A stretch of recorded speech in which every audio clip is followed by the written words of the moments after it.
Hi guys, so I think I'm gonna do a YouTube video and upload it today it's gonna be like a cooking one, and I'm gonna cook a calzone and some other little like pinwheel type of things, but I'm going to go into Vaughn's right now, the store, and I'm going to get the ingredients, so I will take you with me and yeah, let's go.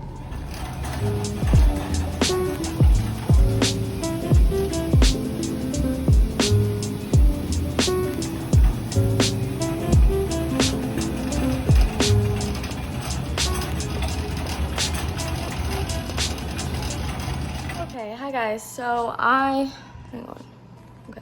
I cannot figure out anywhere nice to put my phone and set it up in order to film this. So I'm just gonna have to show you in stages as I go along, and maybe if I can get it somehow, some kind of view, then I'll show you. But I only got one store clip because I ended up being on a phone call the entire time in the store, so that's cool. But yeah, let's get into the video, and we're gonna start making the dough, and then we have to let it prep for 2 hours. But I'm also gonna be sauteing the ingredients for the inside of the calzone before the dough is done prepping. So these are the ingredients for the calzone. So we have this gluten-free baking flour. We're gonna be doing a gluten-free crust, or dough, actually. Sorry for the noise, children. And then for the inside, we're just doing mozzarella, ricotta, parmesan. And then I'm gonna saute this red bell pepper. This tomato, I'm not gonna do anything with other than cut it up and put it in before I put it in the oven. And then I'm gonna do like half of this onion, some garlic cloves, and then some baby, I think these are portobello mushrooms. It says Bella, so I don't know. And then for the dough, I'm gonna be following a gluten-free recipe I found. If I can, I will link it below. And then I'm gonna use baking powder and yeast that I had to get for those two. And yeah, so we're gonna start on the dough. Wash this bowl. We're gonna put 1 to 4 cups of flour into, hold on, this bag. This bowl. I got interrupted by kids coming downstairs like the maniacs. Anyway, 4 cups of flour are in here. And now next we're gonna add our dry yeast. I just got this from Target, and it is literally 3 packs of dry yeast. So I'm doubling the recipe. It originally calls for 2 cups of flour, and then it calls for, I believe, 1/3 a cup of yeast. So I'm just going to double that and put 2/3 in, and I will show you. Okay, it looks like a lot of yeast, which that's because it is. I put maybe a smidge more than it called for, but that's fine. Extra rising, right?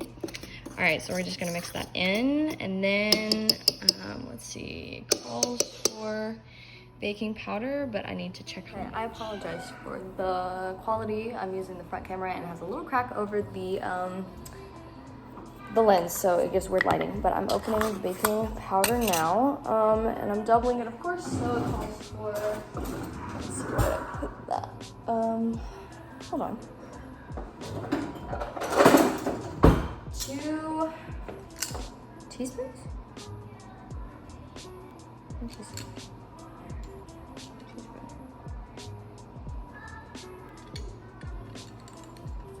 Yeah, 2 teaspoons of baking powder.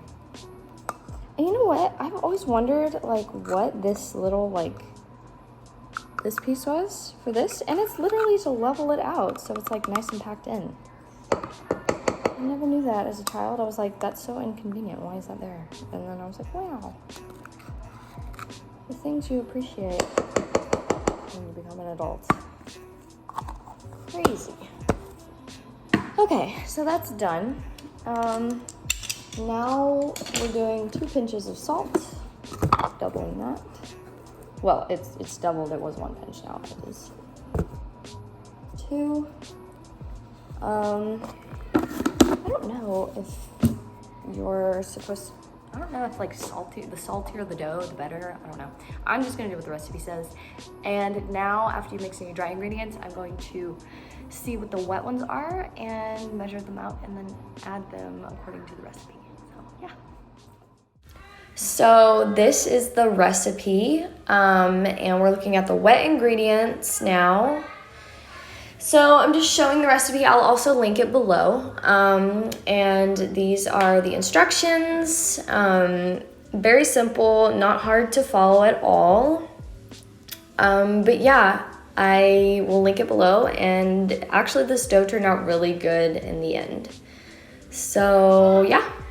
Added all of the wet ingredients except for one. I was supposed to put the yeast in here to activate it, but I put it in here, so we'll see how that works. Okay, I've prepped the dough. Well, not prepped it, but I've made it. And then I'm gonna put it over here, and I'm gonna put olive oil on this. We don't have any cutting mats at the moment, so I'm gonna use this pizza thing. And I'm going to knead the dough, and then I'm going to put it in a bowl with olive oil and let it sit and proof for 2 hours. And then after that, I'm going to put it in the oven for 20 minutes at 425 degrees. And I will update you soon. All our veggies, we have mushrooms, garlic, bell pepper, onion, and I believe that's it. And it's going to be sauteed, and then we're just gonna add some salt and pepper, and then put this in the calzone. The dough is resting over here, still has a while left, but yeah, I'll update you when everything's ready.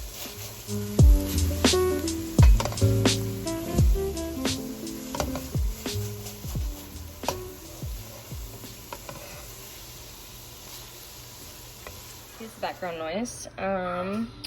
The dough is done proofing. I'm about to roll it out because you're supposed to roll it with a rolling pin for this recipe. And then I'm going to put this in it along with the cheese sauce. Product. And we're gonna eat.